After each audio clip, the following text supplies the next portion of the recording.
یو ځل د عشق او د محبت خبرې شروع وې د نبي علیه الصلاة والسلام سره.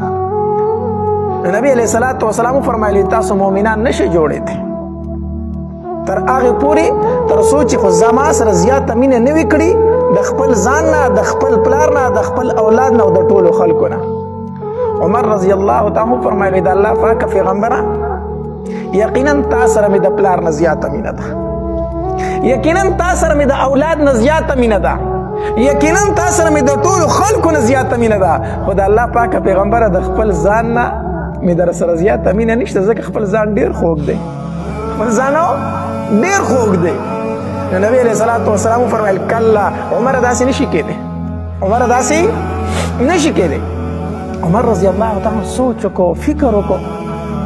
بیا نبی علیه الصلاة والسلام ته فرمایل د الله پاکه پیغمبره زه خطا شوم، زما تا سره د خپل ځان نه هم زیاته مینه ده، ځکه چې زه دا نشم برداشت کولی چې زما په وړاندې باندې ستا ګستاخي وشي، زه دا نشم برداشت کولی چې په تا دې ګزار وشي.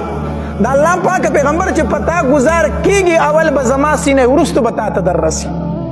دا زه خطا شوم، یقینا زما د خپل ځان نه زیاته مینه تا سره ده، موږ خپل سرونه په تا باندې شیندو. د دې وجه نه حدیث مبارک کې راځي د انسان تر هغې پورې کامل مؤمن جوړېدی نشي تر څو چې د نبي علیه الصلاة والسلام سره مینه محبت په زړه کې نه وي د تمام انسانیت. دا د مؤمن علامت دی، دا د مؤمن نښه ده چې د به د نبي اسلام سره د ټولې دنیا نه زیاته سوي مینه وي. یو ځل نبي علیه الصلاة والسلام وفرمایلو ما ته 3 څیزونه ډېر خوند راکوي، 3 څیزونه مې ډېر زیات خوښ دي. صحابه کرامو ته تپوس وکړئ د الله پاکه پیغمبره کم څیزونه؟ نبی علیه الصلاة والسلام وفرمایل یو مې د خوشبو سره ډېره زیاته مینه ده، خوشبویۍ سره مې ډېره زیاته څه ده؟ مینه ده، د عطرو سره مې ډېره مینه ده. دویم نبی علیه الصلاة والسلام وفرمایل د مانځه سره مې ډېره مینه ده، زما د سترګو یخوالی په مانځه کې دی چې څه مشکل را باندې راشي، څه مصیبت را باندې راشي چې مونځ وکړم زړه ته مې سکون میلاو شي. نو دویم مې د مانځه سره ډېره مینه ده.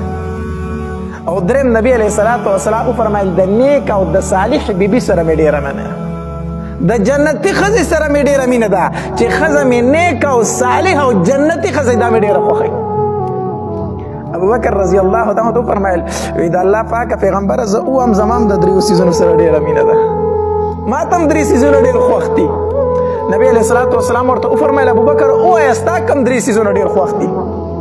ابوبکر رضی الله تعالی عنه فرمایل د الله پاکه پیغمبره یو خو مې د دې سره زیاته مینه ده چې ما ستا مخ ته همیشه کتلې،